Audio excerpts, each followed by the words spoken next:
So this evening, I'm going to be talking with you about emotional awareness and compassion. And we'll actually go through a series of experiential exercises together. Of course, the knowledge and concepts matter so much, but really trying them on is what can help us integrate this knowledge in a meaningful way. So I'll go ahead and get started.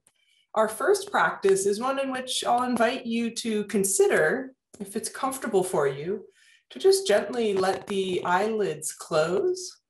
For many of us, we're spending a great deal of time in front of the screen on a day-to-day basis. However, it's perfectly fine to have the eyes just softly open with a gaze in front of you. And as we take our first breath here, consider taking a breath that really attends closely to the sensations as breath travels in through the nostrils and the sensation as breath travels out through the nostrils.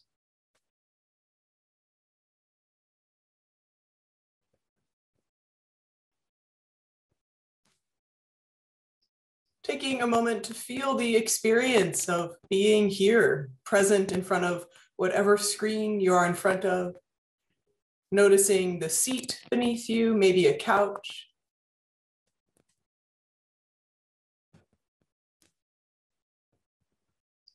And though, of course, the mind may be traveling to many different places, reflecting on what has happened before, projecting what is yet to come.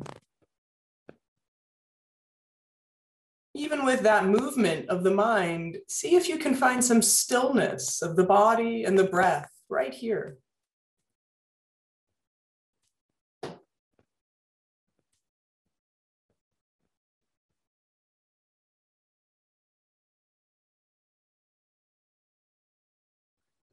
And to further help anchor or tether our attention,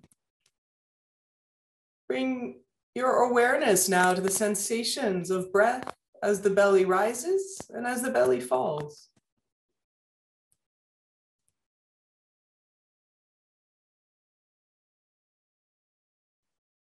As you inhale, noticing the sensations as the belly rises, and as you exhale, noticing the sensation as the belly falls.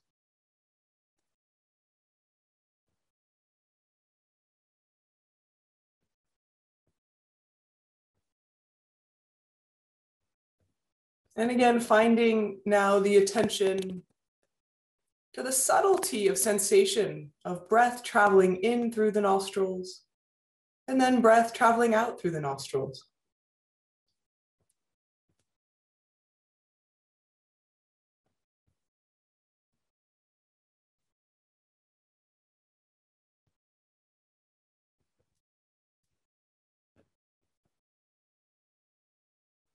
Now we've done just a bit of grounding here together, noticing the experience of the body, of the belly, of breath through the nostrils. Consider, what is your motivation for being here? What is the intention or purpose that you hope to gain by spending this time together, investigating our emotions, compassion?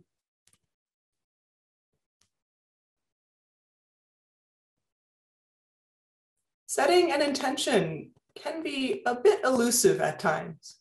We can think of an intention that's really specific for right now. Maybe it's to feel a bit of community or connection. Maybe it's for some inspiration.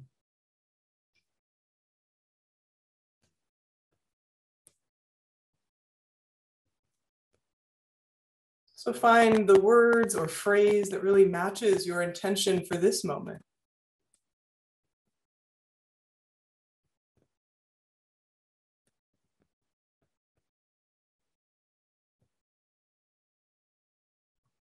And then we will open the aperture and consider the intention of being involved in healthcare. That greater intention and purpose.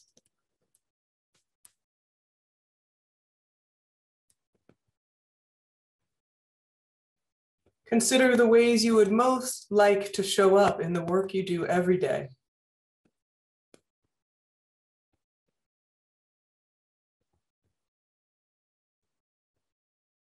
And let this be an intention for this evening.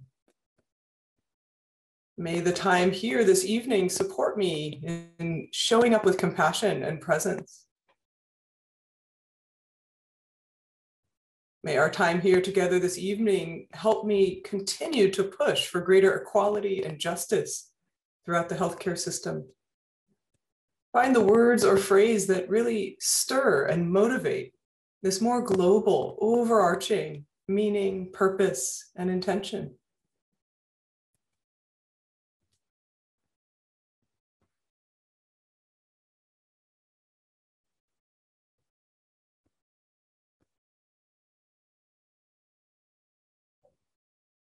Gently releasing or letting fall to the back this intention, coming back into the body by wiggling your fingers and toes. And let's blink our eyes back open and together. So what I hope you find in this first slide here together is an idea of how do we set an intention? How do we find our motivation on a day-to-day basis? This intention setting is actually a critical tool for us in being able to identify not only our overarching meaning and purpose, but what we might need right here and right now. We'll get into a bit more depth about why this matters or can help us, but I want to give you a tiny bit more background on myself, why I'm here with you all.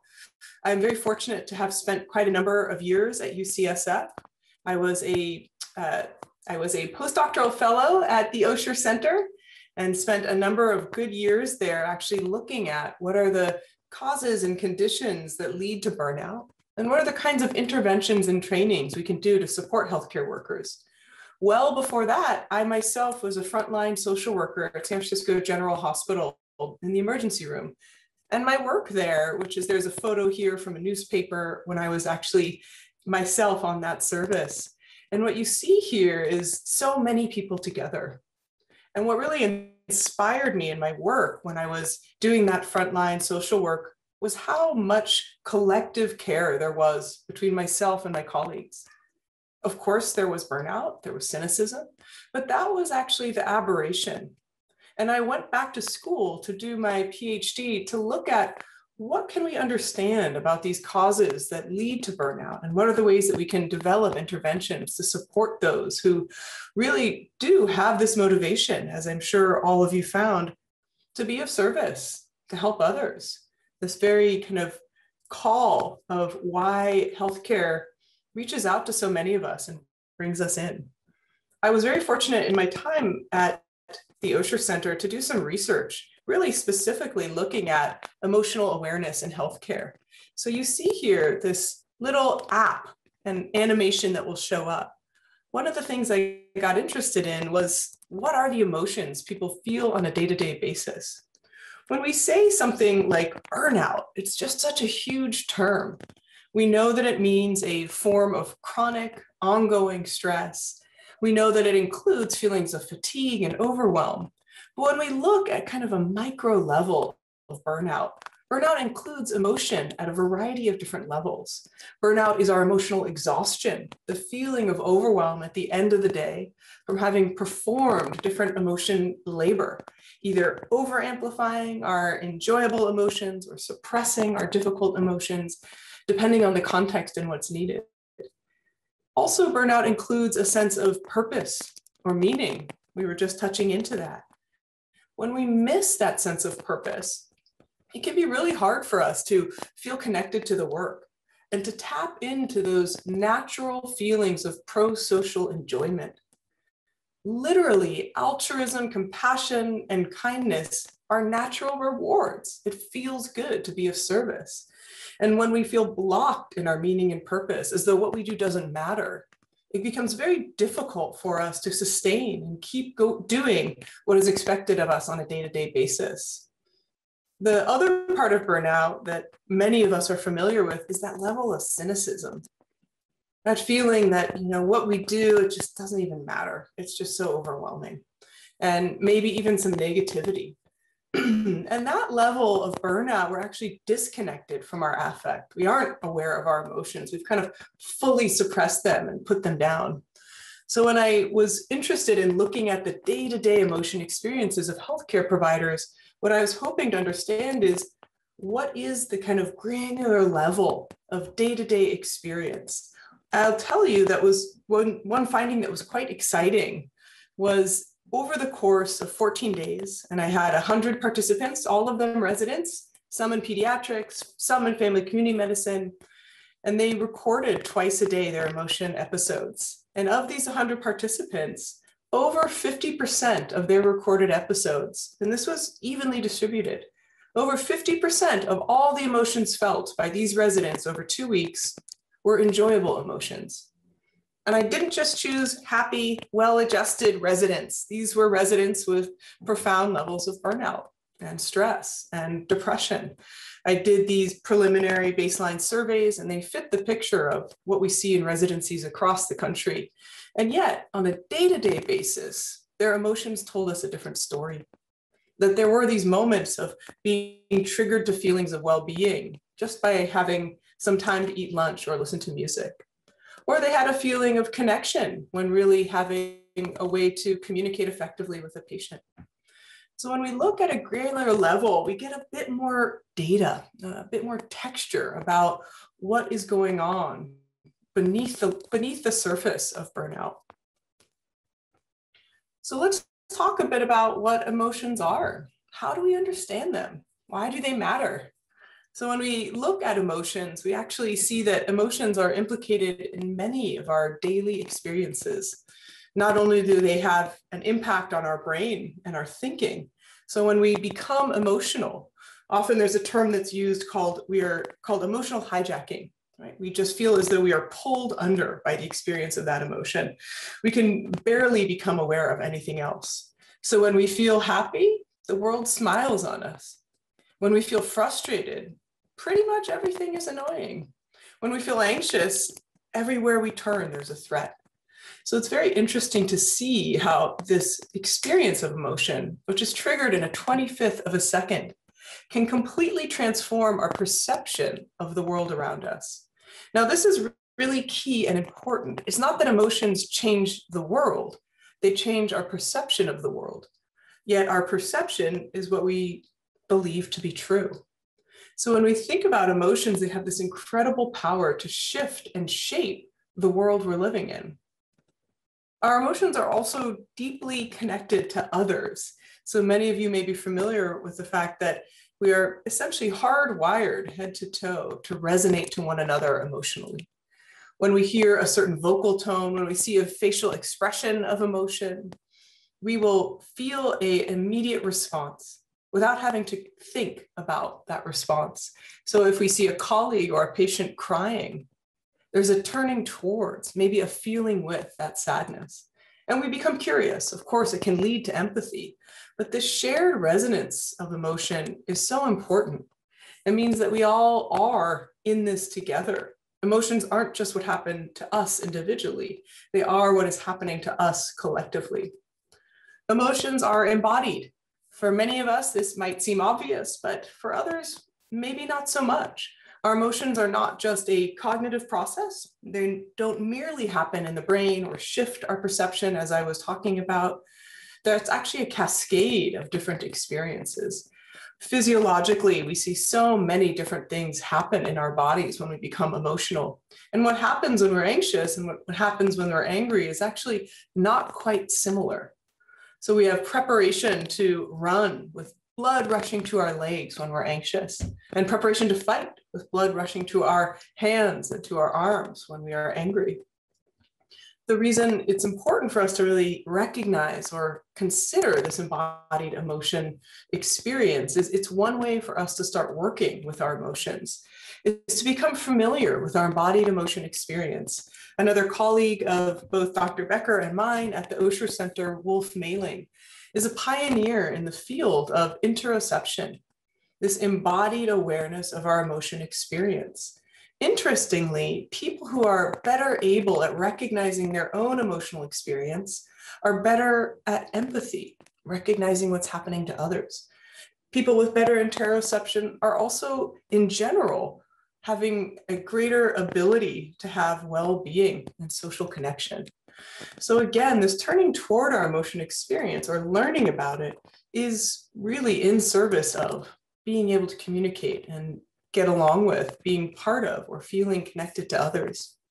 Our emotions also are so huge for our communication. If I started talking like this, or I started talking like this, things change so quickly through our tone of voice. Things change, of course, by how we express ourselves. Now that we are all, I learned this term today, Zoombies, right, on Zoom, it's a little bit harder. I'm a tiny square on your screen, but you can still recognize my facial expression, and a lot is communicated that way. So when we look at our emotion experience, we start to see that indeed there's quite a great richness. So let's look a bit more at different families of emotion. And when I say family, I mean that each one of these, anger, disgust, enjoyment, fear, sadness, has a whole range. Within sadness, we can think of loneliness, feelings of isolation, all the way to despair and anguish. When we think of enjoyment, huge range. We can have bliss, feelings of ecstasy and joy. We can have relief. We can have pride. We can have contentment. So these are all quite large families that have a similar signature, meaning we can see it on the face in a similar way, similar vocal signature, and physiological. These are not all of the emotions, but these are the emotions with a universal signal that has been very well demonstrated in the science. It's useful for us to consider, how do we want to work with these emotions? You may have seen a couple slides back here, this quite wonderful photo with myself with longer hair and His Holiness the Dalai Lama in the bottom corner. He actually commissioned this project, which is an online tool called the Atlas of Emotion. His goal was to engage with scientists to really look at, is there a way we can start to understand our emotions by having a map? And I think it's a wonderful idea. I've been fortunate to be teaching in this field of emotion awareness for about the last decade. And when we think about our emotions, it can be a little bit complicated, kind of like, yeah, what did happen and who was involved and how did I react? Gosh. But when we have a visual tool to start seeing and naming and noticing, we can get a bit farther. So I'm going to have us choose one emotion here and work with it, just as an example to start developing this idea of emotional awareness. So let's think about working with anger. It happens quite a lot. It's an emotion that, of course, can be quite problematic. It is the only emotion in which we see aggression and violence. It is an emotion that, when it is coupled with hatred, really underlies and is kind of, I would say, kind of responsible or partially understood as part of a lot of the tribalism and polarization in our world today. When I think of anger in healthcare, we can think of a lot of different reasons why. Systemic injustice in what healthcare is given to who. We can feel angry when we've been wrongly faulted. Someone accused us of doing something we did not do. Moral distress and injury can lead to a great deal of frustration and anger. If we aren't given credit for the work that's done, if we feel as though things are just inefficient, think paperwork, EHR, there's this feeling of frustration that it just doesn't have to be that way. Also, of course, we can be frustrated with patient or patient-family conflict. So I want us to think about one example of when we might have felt frustrated so that we can unpack anger a bit. So Dr. Becker has volunteered to possibly give us an example of a recent frustrating episode so that we can kind of map this emotion timeline together.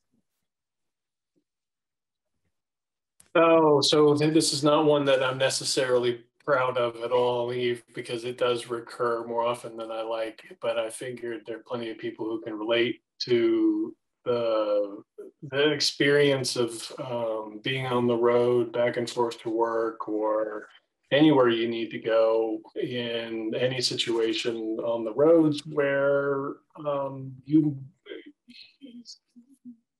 people don't always behave that well in their cars. Yes. Actually, it's not on other people, it's on me, and it's on my sense of urgency. I need to get to someplace important or to get this, I'm responsible for something. And so I get really frustrated with somebody else on the road. Yes. Yes, that is I would say worldwide. I've heard that exact same episode. And so in this simple framing of it, right, the trigger would be, let's say, someone going slow. Would that be a good example? Someone going slow in front of you? Sure. Okay. So they're going slow, and your experience. Now here, let's get a little deeper into it. Do you remember what it feels like in the body when you're in a rush, somewhere important to go, and there is Oh yeah. Yeah. No, the tenseness is definitely there. Yeah. I saw it in your brow, maybe in the jaw, in the body as well. Mm-hmm. And then what is the response? How do you act? Well, that's confidential information. I make an effort to recognize it and not actually act on it. But sometimes I get more aggressive. I try and pass somebody. I'm not much of one to be laying on the horn, but I definitely get frustrated. I'll hold the wheel tighter. I know that my breathing gets a little more shallow. Yeah. Yeah. And I think what's really interesting to look at when we start breaking it down in this way is, again, I mentioned this earlier, but we become triggered in a 25th of a second. So we really have no ability to insert conscious awareness in between trigger and experience. And I hope that's normalizing for you and for a lot of people, that there is our understanding that in our environment of evolutionary adaptiveness, it made sense to respond emotionally before we think. And that's problematic. Can be very challenging. And extremely challenging. And I love that you point that out because there can be, in a way, an understanding, a popular understanding of the idea of mindfulness, that actually being aware of these things means that we're supposed to get to the point of not experiencing it or be able to respond in a way calmly right from the beginning. Yeah. Yeah. And of course, it's nice to have ideals. And I do think that there are some adepts of meditation who spent many thousands of hours practicing, that they notice the spark before the flame. Maybe they see it coming. But for most of us, especially, when we talk about a trigger isn't just the person in front of you going slow. You mentioned it well. It's, I'm in a rush. I got to get somewhere. Right. So our trigger has also a lot to do with what's happening for us. Are we tired? Are we hungry? Are we in a rush? Did we already have a difficult episode?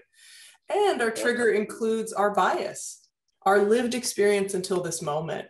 Right. And so kind of investigating and interrogating our trigger can help us build awareness. Will it help us in that 25th of a second?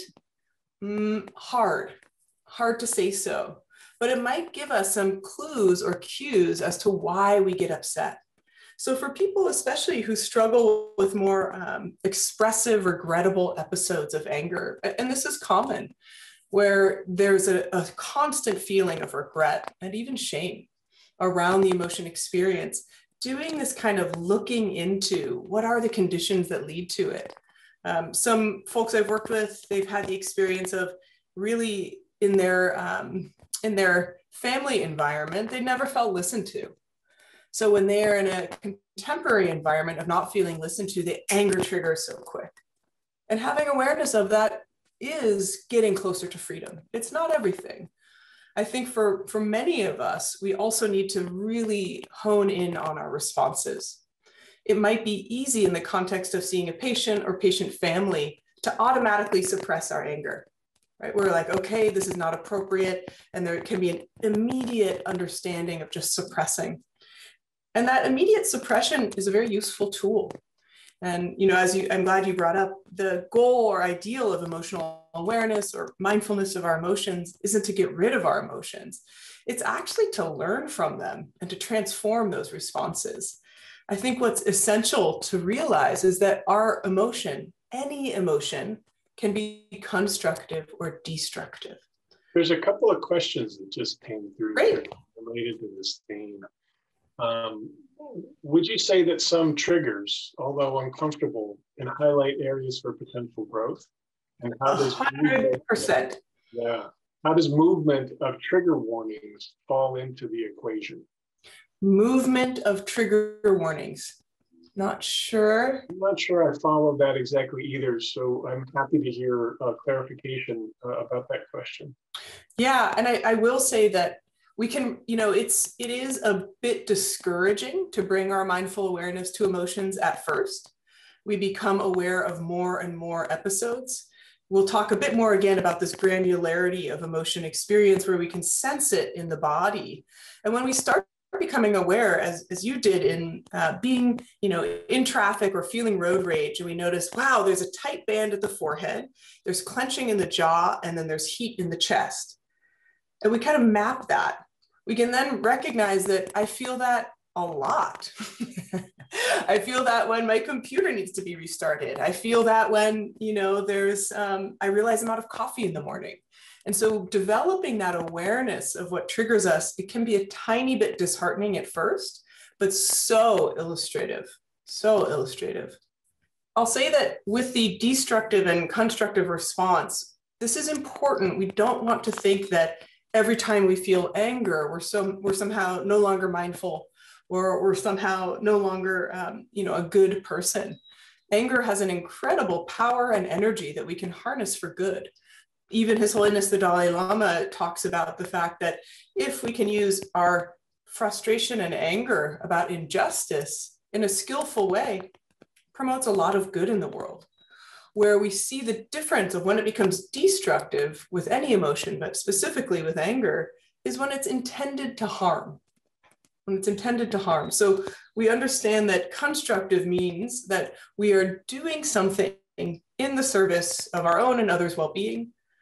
Destructive is when we're doing it with actually an intent to harm. And that's quite different. This is important because with our contemporary culture, speaking globally, the emphasis on being happy kind of points us in the wrong direction. Sensory pleasure and enjoyment is great, and yet it's not the full story of our emotional life. Some of our feelings of stress and overwhelm can be exacerbated by feeling like I should be happy, I should be doing okay, I have everything, the job I've always wanted, or this or that. And so this idea that it's okay for us to experience the full range of emotions can be quite liberating. And to really give ourselves that discernment of which of our emotions are destructive in how we respond and which ones are constructive, and give ourselves the goal of moving towards constructive responses. So I'm going to ask us to do just a brief practice here. We've been talking about emotion. No need to close your eyes if you'd like to. That's totally fine and appropriate. But I am going to ask you to really look inward and think of a time in the last day or two when you felt frustrated.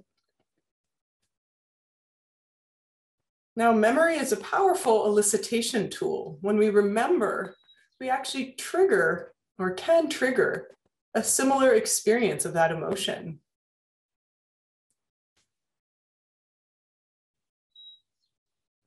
And so give yourself a moment to notice where in the body you might feel certain sensations like warmth or contraction.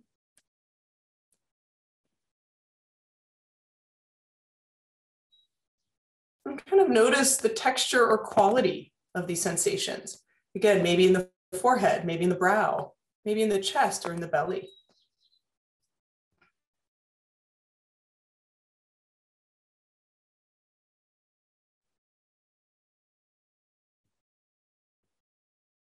And the simple instructions for this practice are, we bring to mind this memory of a difficult emotion episode. In this case, we're using frustration or anger. Then you release the memory and you meet the emotion as though shaking hands with it. You're not trying to push it away or deny it. And instead, you actually feel or imagine as though that emotion had all the space it needed.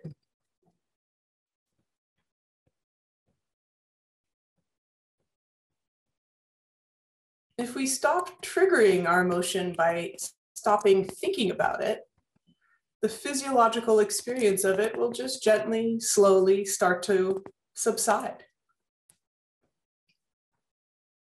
So for a couple more breaths here, just notice the sensations in the body as they gently subside.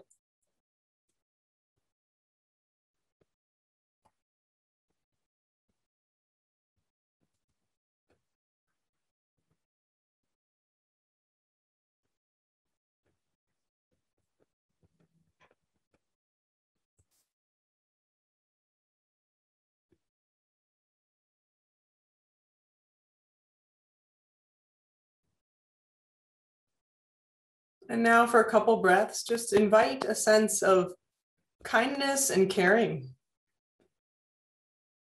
As though when you inhaled, you were inhaling this caring, kind presence right here, right to the sensations in the body. And when you exhale, you're releasing tension, contraction, and tightness, any emotional residue.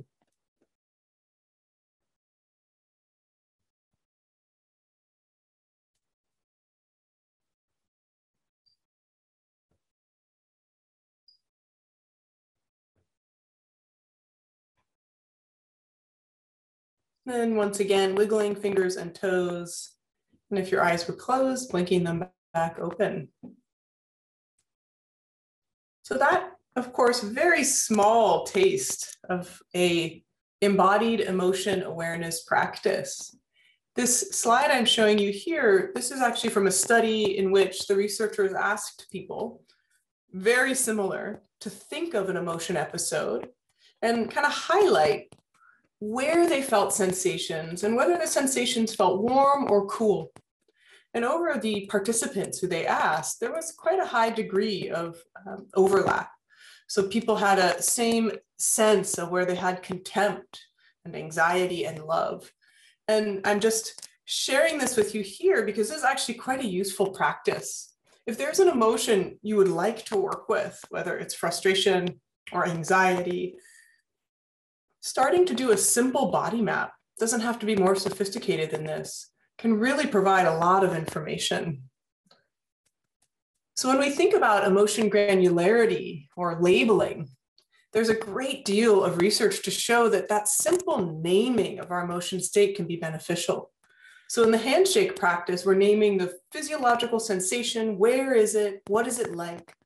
But also naming instead of, God, I had a terrible day, saying, I felt really annoyed today. That actually gives us one level of space away from our experience. We're kind of engaging the prefrontal cortex and overriding a little bit of that amygdala response of just feeling with our emotion. There's a term called cognitive fusion when we're just in the experience. We can't see out of the emotion. And when we name it, we actually give ourselves, again, just that tiny bit of distance. So learning a vocabulary of our emotions is quite useful. This slide is again from the Atlas of Emotion. That's a freely available online tool, again, that was supported by the Dalai Lama, and one that we hope gives people a bit of this vocabulary for identifying and labeling emotions. Here might be some of the sensations you can notice in the body, but you can come up with your own list. Tight, heavy, hot, tingling, pressure, undulating, expansive. And now we'll look at, some of the other ways that emotions can be challenging, especially in the work context. So there can be emotional distress. This is empathic fatigue, sometimes called compassion fatigue, though recent neuroscientific research coming out of the laboratories of Max Planck Institute in Berlin really show us that it's the empathic distress or fatigue that is overwhelming. Compassion in and of itself is quite a distinct experience, and we can talk about the difference a little bit. So it's meaningful when we think of empathic distress to realize that when we're feeling empathically distressed, we're often merging with the experience of another's suffering, whether it's their sadness or their fear. And when we're thinking about compassion, we're actually cultivating the aspiration to care for another. And that has this kind of natural reward. We'll talk a bit more about compassion shortly. So one of the ways that we can feel overwhelm from emotions at work is this kind of resonance as emotion resonance as well. And that's our kind of our negative rub off. So you can go and you maybe encounter a group of your colleagues and you're in quite a good mood. You've had so far quite a good day. And they are just having a terrible time and complaining, and it rubs off, right? These emotions really are quite contagious. Emotion labor. Now, this term I think is so useful. It's a term from sociology, and it talks about how on a day-to-day basis, for many of us, the labor is, of course, technical, sometimes very specific, but there's also this emotion labor of how we are engaging with another being. And when we are engaging, we have to attune to them. And often, especially in our role as professionals, we have to specifically identify, are we showing everything we feel? What are we actually repressing? And much like when we're lifting something heavy in physical labor, with emotion labor, we are either pushing down or pulling up whatever we're feeling, and that this emotion labor can be exhausting. There's also emotion incivility, quite a rich literature on this from nursing scholarship, where you see that, especially as a cause of burnout, rudeness, bullying, and aggression. So we see a lot of the ways that emotions can really become problematic in the workplace. So what are the strategies that we can use to work with them? Well, we've covered one. We've talked quite a bit about emotion granularity, naming, labeling, getting specific on our emotion experience. We can also, in some ways, counterbalance or level out a bit by increasing our pro-social emotions. And we'll talk about that in more depth, but this idea that some of the ways we naturally engage with one another, it makes us feel good. And it helps counteract a little bit of that heaviness or difficulty of our emotion experiences. It's really useful as a buffer for stress. And then also compassion. So how can we use compassion to help us work with our more difficult or challenging emotions? So we'll actually get started with compassion. It's important for us to distinguish here that there is both compassion and self-compassion. Compassion is defined as a feeling that arises in witnessing another's suffering and that motivates a desire to help. Importantly here, compassion doesn't necessarily mean action. We can have a compassionate motivation, a compassionate care, and that in and of itself can be quite efficacious, allowing us to remain open to other people's distress or suffering. Self-compassion is applying a heartfelt concern that our own suffering matters. And what's interesting about self-compassion, its first step is the most nuanced and sometimes really insidious. We don't notice it. In order for us to have self-compassion, we actually have to recognize that we're suffering, that something is hard. I've noticed in my many years of work with healthcare professionals, the compassion for others flows easily, no problem. The compassion for oneself may be a little more limited. And there could be this idea of, well, my suffering compared to the suffering of my patients, it's just incomparable. And that can be a real barrier to providing ourselves the compassion we need. Of course, it may be a different type or kind of suffering, but all of us are experiencing stress, difficulty, loss, threat, challenge. So when we have that kind of call to self-compassion, it's first recognizing it's hard. Whatever we're experiencing is hard, and that it's hard for everyone. So there's a nice part of humility with self-compassion, a recognition that just like everybody, we are struggling and suffering. So these go really hand in hand. These practices can be done as written journal entries. They can be done as guided meditation. They can be done on the spot, in the moment, when we are face to face with someone who is really having a hard time. With a compassion practice, it really is. It's a feeling that arises or a heartfelt concern. I know that sounds squishy, but you can think of it as writing a message. One that just says, I care, and I wish it was different. I care, and I'm here. So it can be quite simple, but it really is kind of tending to that aspiration or intentional part. When we think about, creating a culture of compassion, or I say here a counterculture of compassion, one that would maybe go in the face of a culture of burnout or stress, isolation, loneliness. We start with that, of course, care for ourselves, also for our colleagues. And then this one may seem out of reach to many of us, but can we have even compassion for these dysfunctional systems that we're working within? Not because we allow it or say it's okay, but because our anger and frustration towards these systems and inefficiencies can overwhelm us. Some of the more challenging and difficult emotion experiences we have is that kind of bitter overwhelm, just over and over. God, it's always like this, so terrible. And again, that's how do we enact our frustration in a way that is constructive and not destructive? One of it is through compassion. So when we look at compassion, especially at work, there's quite a rich literature. We see that compassion actually supports our physical health, our stress, and our resilience. It lowers our blood pressure and is highly associated with reducing depression. It really is useful for collaborating with others. We like compassionate people. We enjoy doing projects with them. Compassion makes us happier and more optimistic. It improves our esteem and optimism. So these are all qualities that really are supportive of us. And it's interesting because this compassion and what we're asked to do when we feel compassionate is actually to look at what's hard and to meet it and to care. It's a bit counterintuitive. Most of us would like to reduce the amount of difficulty and challenge and struggle that we're facing or turning towards every day.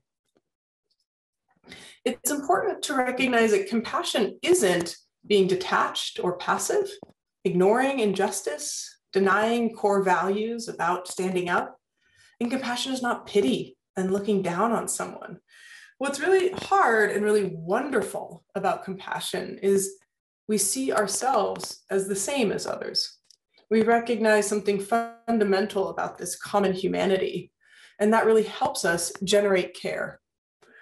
In one of my sessions working with pediatricians years ago, I was really moved by one resident who said that it was very hard for her to imagine compassion for one of the patient family members that she was working with. She felt this patient family member was directly harmful towards the patient, and she wasn't sure if they deserved compassion. But then she described the frustration and anger she felt towards this patient family member. It kept her up, made her upset, and she decided that she would choose to have compassion, not because they deserved it, because it was her choice. And I thought that was a very powerful way of thinking about our compassion. And how we can have compassion can actually look a lot of different ways. That didn't mean she went in and gave this person hugs and said, everything you're doing is good. She did exactly what she was doing before, setting firm boundaries, really being clear and vigilant, making sure no more harm was done. So our compassion doesn't have to mean that we are, like, as you see here, like a marshmallow in a fire. Our compassion can be, as I said in the title of this talk, fierce. But it's done so without aggression and without anger. That's a key distinction here. So when we think about bringing compassion into action, not just theoretical, can we have compassion for anger that we have felt in the last week? Meaning, what was it we were angry at? And recognizing the emotion and the context that made us angry. Is there a way now you could actually revisit that anger with a bit more care and kindness? So I'll think of an example here. In this last week, I was asked to do work at night, and I don't usually work at night. I don't like working at night. Tonight's an exception for you all. But when I think about, being asked to work at night, I had this immediate sense of frustration. And I was upset. I was kind of angry that I was being asked. I had already worked a very long day, had worked many days in a row. And if I revisit that feeling now, I see that there was a lot of blame in it. And I really collapsed this person who was asking me to do a little extra work at night. They became completely wrong and bad. They were a bad person for asking me this. So I can see here now with care and kindness that that person had also been asked to work at night. They were receiving other demands, and this goes back and back and back, and that there's so much more complexity than my immediate feeling of anger that I was feeling towards this person. And that there is also a way that that was, difficult for me, hard to bear that feeling of frustration in addition to having to work at night. So when we start to kind of mine or like look closely at our compassion and how we can apply it, we can find it gives us all sorts of freedoms, and we can do so retrospectively. In the moment, wonderful, but for many of us, this is unavailable. So how do we kind of look back, especially on our regrettable emotional episodes, and apply compassion? We can think of doing this also with someone who we feel acted in a way that was regrettably emotional, who was angry at us. And can we understand what was going on for them and the context? So here we're building the compassion for ourselves alongside building the compassion for others. It's simple, but it's very easy to not do this, to not take that time. Okay, so we're going to move on now to our increasing our pro-social emotions. So we can move ourselves towards the end of our talk on the upswing here. So what are pro-social emotions? That might not be a term you're familiar with. In the work I've done with the Greater Good Science Center at Berkeley, we've really highlighted these sources of a meaningful life, of a happy life, that they are intricately connected very often to others. Our happiness really includes other people. So each of these has a whole body of research behind it. And we see that each of these really contributes to our overall sense of well-being. And I say this as a meaningful strategy for working with our emotions because we don't want to just reduce the destructive responses. We want to increase our constructive responses. And sometimes these very trainable skills can help us balance that out. So of course, there's mindfulness. We can train ourselves to be more mindful and aware. There's connection. We can do really explicit, specific activities to foster meaningful connection with others. Gratitude is a practice I'll talk about at the very end that we can engage with that helps us to savor and appreciate life. Compassion, we've just talked about quite a lot, including not only care, but also forgiveness. Kindness, even the simplest acts of behavioral kindness. Play, many of us don't have a lot of play in our everyday life. Play isn't working out, that's quite different. Play is something that you do really without any kind of rules or judgment. Awe, a very underappreciated emotion that often occasions a sense of humility as well. We have a sense of being part of a whole. And optimism, fostering intentionally and wisely an idea that things maybe are okay or could be better than we expect. So each of these has their own set of unique activities. I'm going to take a tiny aside here to burnout to say that it's really worthwhile for us to think about the value of engaging with these pro-social training, with trying to do these everyday activities as a way to help us combat and look at burnout. We know that burnout is precipitated by a dysfunctional work environment, and it's not a failure of personal resilience or a medical condition. I always like to say this off the bat. I think unfortunately, it can feel as though when we talk about burnout, we're talking about how can you do more to handle your stress? And that's not accurate, right? We do know that it's many of these institutional and environmental factors. And yet we also know that the roots of burnout include individuals and teams and institutions. And there's a lot of factors that are contributing to our experience of burnout. And they really have to do with many things that are outside of our control, right? What is the team we're on? Is it a supportive team? Do we have autonomy in our role? Is there role clarity? What's the structure of our team like?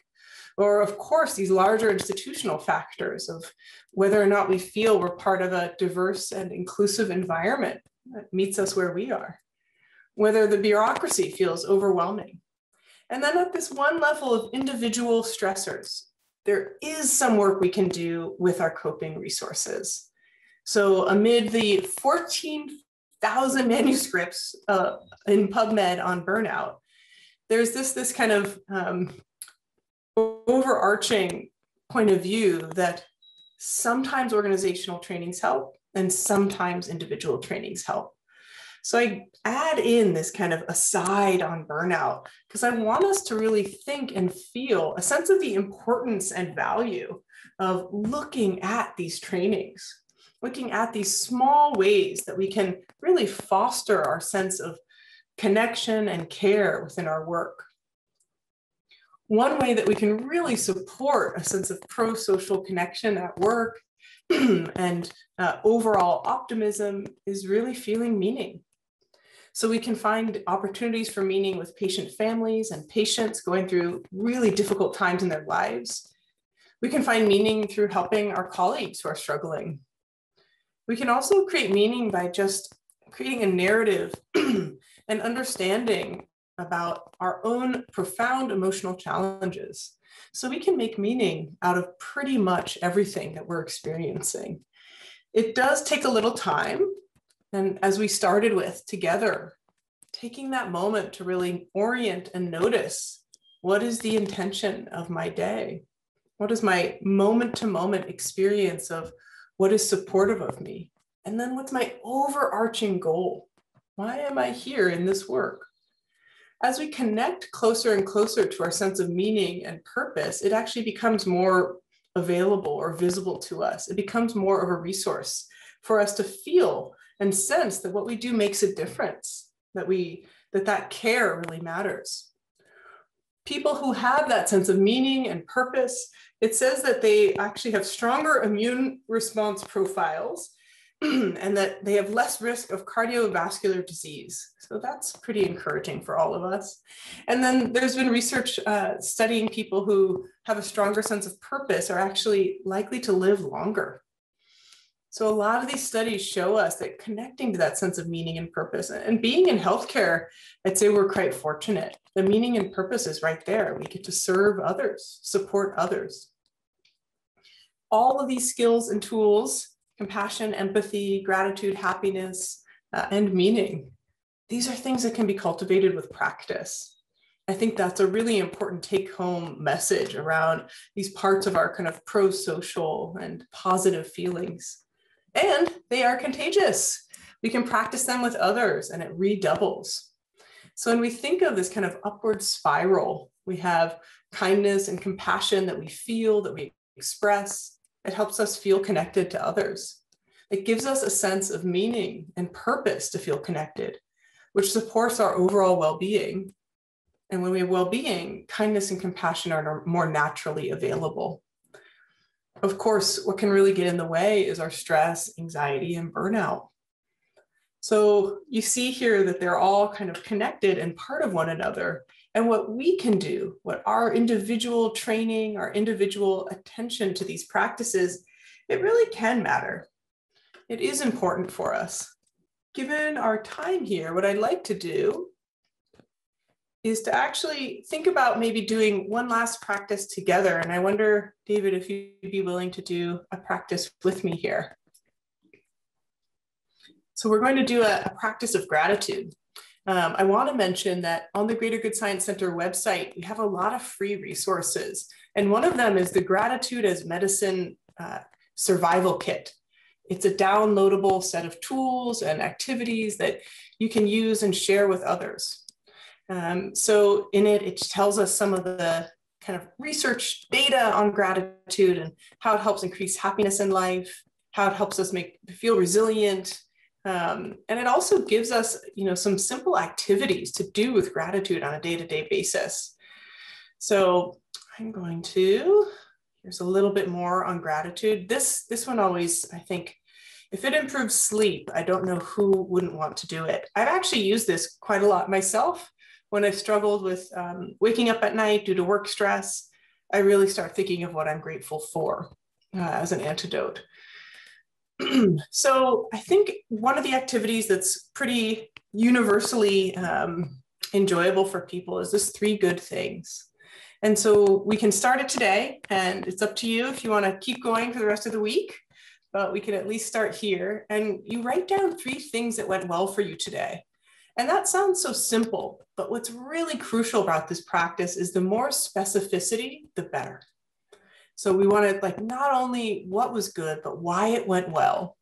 And, you know, we can also kind of really make a strong effort to remember, like, what did it feel like when this good thing happened? The more specific, the more specific, the better. So I'll ask you to kick us off. Can you remember 3 good things today? What they were, how it happened? Well, my biggest one today for me was resolution of a work conflict issue, where it had been contributing to some stress for a period of time, and there was a combination of, for me, noticing whatever my contribution was in attending to it, and then you know, joining in a process of solving things. And so I'm really grateful for the opportunity and for the receptiveness of the person I was working with, and the fact that we could work together to move things forward. Wow. Yeah. Thanks for the specificity on that, right? It's not just an immediately enjoyable. It sounds a bit like relief. There was some relief there, yes. And I could feel it when you mentioned the 3 things. That's the first one that came to mind for me. And actually, as I'm noticing being grateful for that process, I felt a relief just in actually recognizing it again. Yeah, savoring. Yeah. And of course, we'd love anyone in the audience who wants to put their good things. We will absolutely read those. Do you have 1 or 2 more for us?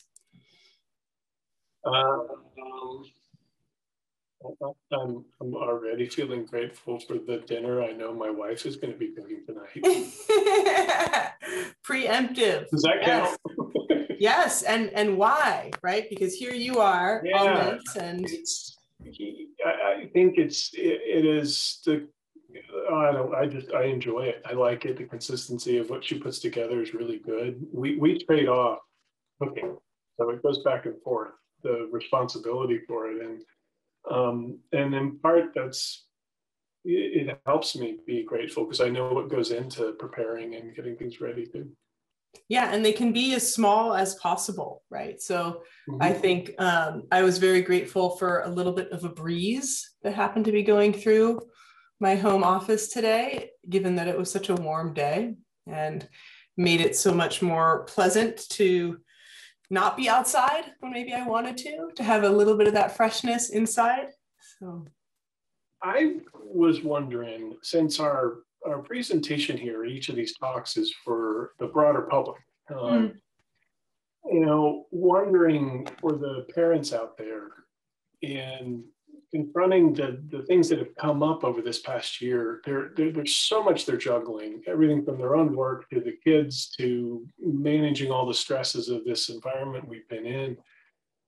To pick something specific, you know, we can think of a myriad of different triggers of a parent of a 14-year-old who is retreating to the room more often, or they just find out they're skipping a Zoom class for school.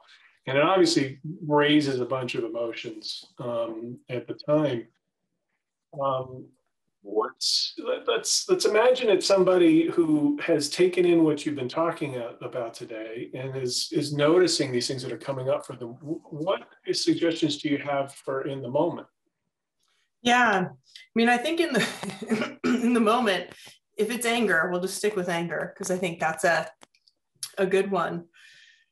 If we cannot act, that is our greatest goal, and that's hard. We may not even be aware that we're acting, depending again on our style. There's quite a bit of interesting research that how we respond to anger and fear is quite consistent. Meaning I might be someone who, whenever I'm angry, I suppress and avoid, or I might be someone who reliably likes to talk it out and get loud, and that is something we are kind of habituated to. So very often we have a style of responding that can be very hard for us to kind of interfere with or intervene. So the first part is recognizing our style and then figuring out like what is possible to do and get ourselves a moment, maybe 3 to 5 minutes to reduce the acute phase of that emotion. Because our emotions, they're triggered in a 25th of a second, and mostly they're done in about 1 to 3 minutes. And when we feel them longer, it's because we're re-triggering them. Like, I can't believe he skipped class. I knew he was going to skip class. I told him this morning. It's our perpetuation of the trigger. So our greatest skill is what can we do to just momentarily kind of extinguish the heat of that, which is often not thinking. We always have this idea that if we think through our emotions, we'll figure it out, where it's actually more like kerosene on the fire. So the tool of noticing the body, that's a good one. We always have our body with us, right? You could journal, you could take a walk. Sometimes we don't have time or space for that, but you can always say, what is it like right now in my kneecap? What is it like right now in my belly? So to give ourselves that kind of targeted, grounded, embodied tool. We could also, a colleague of ours, Alyssa Eppel, over there at the Center for Aging, Metabolism, and Emotion, she has a really beautiful research on stress reappraisal. So if I say, my frustration about my kid skipping their class today is a very healthy stress. It's one that's telling me something's important. I'm not going to act on it right now, but so this kind of reappraisal, because part of it could be also, I'm so frustrated they skipped class, and why are they doing this to me? Why are they making me feel this way? So any way in which we can recognize the benefit and utility of our emotion can also be helpful. I appreciate that. There's a lot of ways that we can become better and better aware of not just the emotion in the moment, but the body felt experience of it, perhaps the pattern of it that we tend to do. And then I love the reframing of some of that in a minute before allowing us the time to let that process happen before we give ourselves a chance to decide how to respond. Whether that is a direct response to the moment, or sometimes even responding by owning what our reactions are. Yeah. So the question just came in, a couple of them now. Can you talk about collective consciousness, especially as it relates to COVID roller coaster we've all been on? The pandemic provides opportunities for compassion, empathy, and love of strangers, while also enabling fear and resentment of those same people. Areas like the mask compliance, social distancing, vaccine hesitation all occur within those same dualities. Suggestions for how to maneuver among the contraindications? Yeah, thank you for the question. Great noticing of this awesome stew that we are in and how it can really potentiate emotions. I'll choose just one I think is worth highlighting from that description of different emotions we feel. And it's one that I've talked about in healthcare before, but it's certainly not relegated to healthcare, and that's the emotion of contempt. And it's an emotion that we have quite a lot during the pandemic. Contempt is the emotion that signals a sense of superiority. I know better. Contempt is the emotion that is really inside of judgment. And contempt is an emotion that we actually, most of us, enjoy. A good deal of social media, a good deal of our entertainment has a lot of contempt in it. So it's very, I don't know the perfect word to say it, but it's almost culturally condoned. And I think one way to start working with the challenges of this time, and especially around mask compliance or how people are acting around us, is to recognize and feel into that contempt and get maybe a bit beneath it. I liked how the questioner asked around, there's a lot of fear happening there and a lot of resentment. And I think being able to parse out both of those feelings and really understand the root cause or core of that. So our contempt is insidious because we don't notice it. It kind of feels good. But what contempt does is it blocks empathy.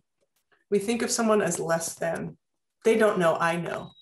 And what's interesting is we have, researchers like John and Julie Gottman who studied the relationships of married couples for decades.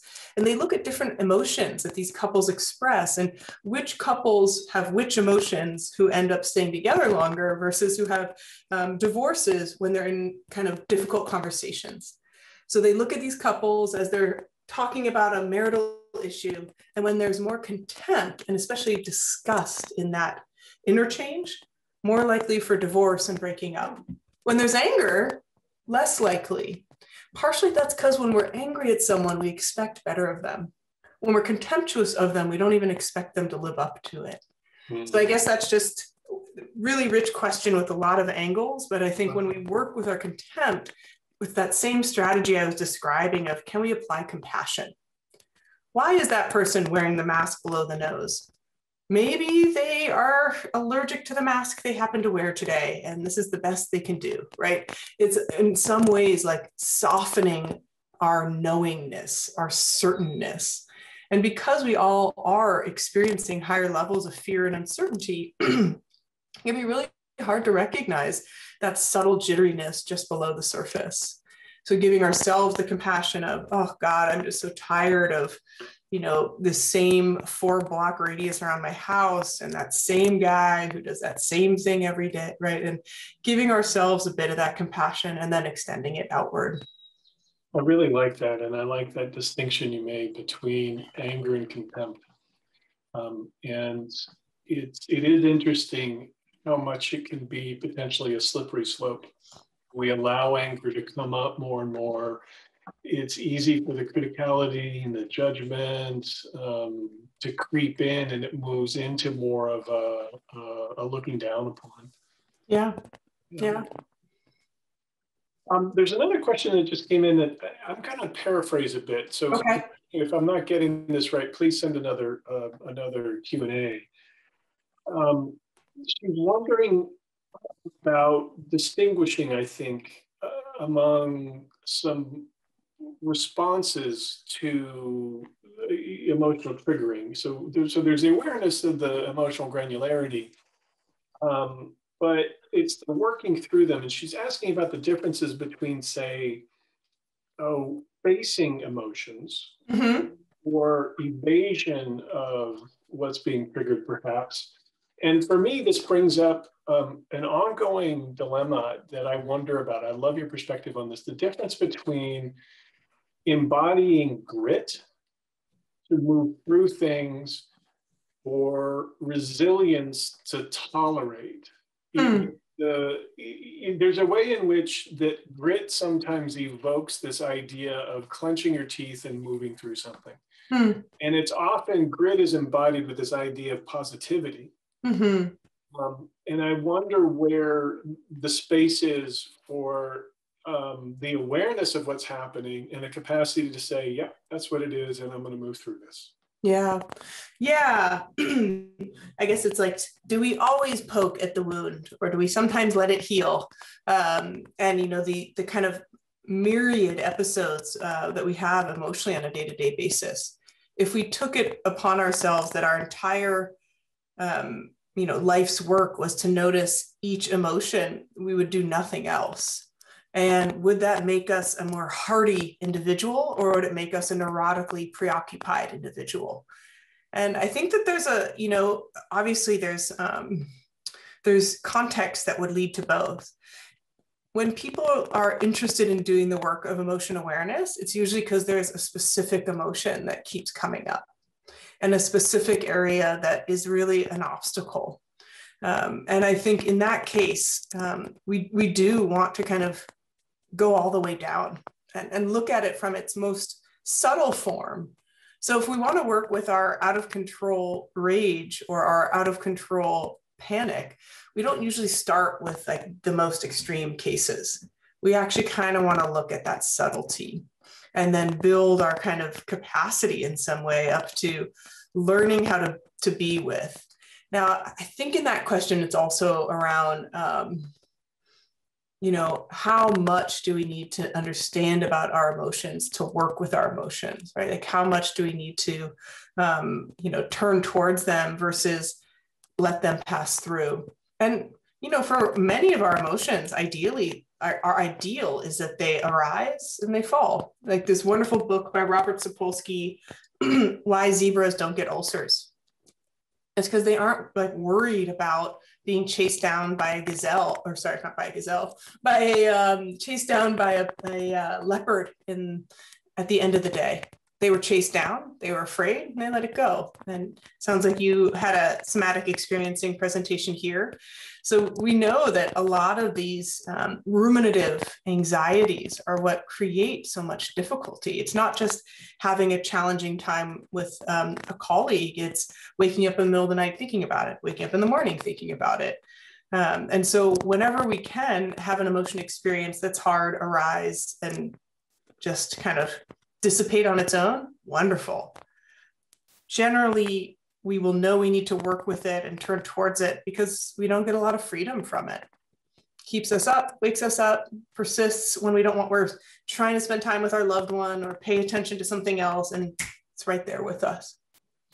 I know, speaking personally for me, as somebody who tends to live in my head more often than I would like to, the body experiences of somatic experiences are really lovely, and there's a nice way to get grounded, to experience things, to even release things through body. Yeah. And I've noticed, I don't know how much this would resonate with others, but as somebody that I haven't in quite a while, go to extended silent retreats, that as lovely as it is, and as much as I value that practice, it tends to keep me living here. So I wonder, to what degree in your own work, in your teaching, in the settings that you work in, do you bring in body-based work? Yeah, as I mentioned earlier, our colleague Wolf Meiling, I think I'm so happy that science is turning towards embodiment.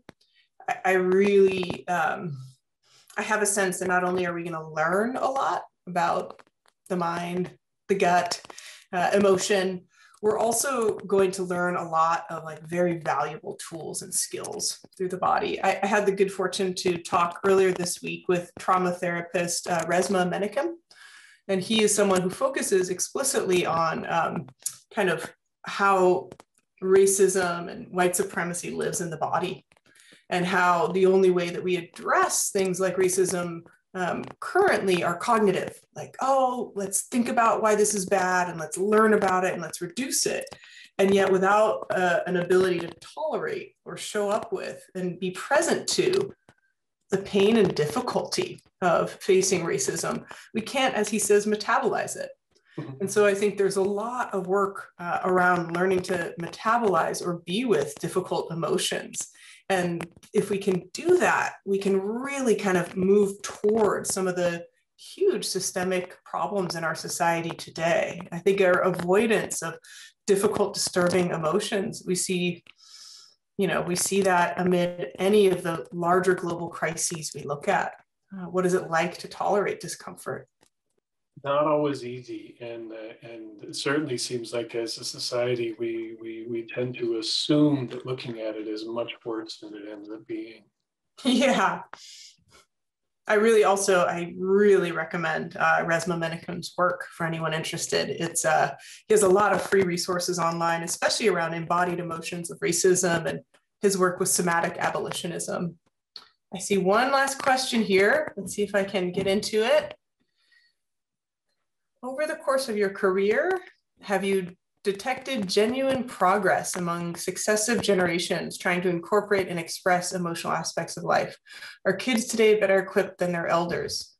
That's an interesting question. It is an interesting question. Stay tuned, though, so not yet. And I will say that, I'm really fortunate. I kind of grew up in this field of contemplative science. So right when I was in college, it was just starting to be, research was starting to be done, especially at Wisconsin and UCSF and Berkeley, on meditation and well-being and how that could be a real rigorous science. And I think the fact that, you know, meditation, mindfulness, and well-being are now career areas for people, they're actual distinct departments of study. I do think that that is a big leap forward. Now, just because you study something doesn't mean you know anything about it personally. That's absolutely true. But I will say that when we look at social and emotional learning as a field, it has had huge leaps and bounds in the last 15 years. And I didn't mention this, but on the Greater Good Science Center website, we have a whole section just for parents and a whole section just for kids. So really looking at what are the advances from kind of the science of a meaningful life, from these pro-social tools and tips. So are kids today better equipped than their elders? It's so hard because many kids today miss out on a lot of things that generations had before, right? So a sense, you know, for some people in certain contexts of more safety, maybe more community.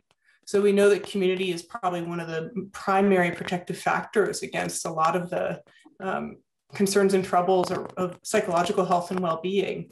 Yeah. And extended family in the household. Extended family in the household. And there's just been a recent white paper on the kind of impacts of technology on kids. And it's interesting. It's a lot of it is around to what ends are you using it? You can use it to isolate and you can use it to create community.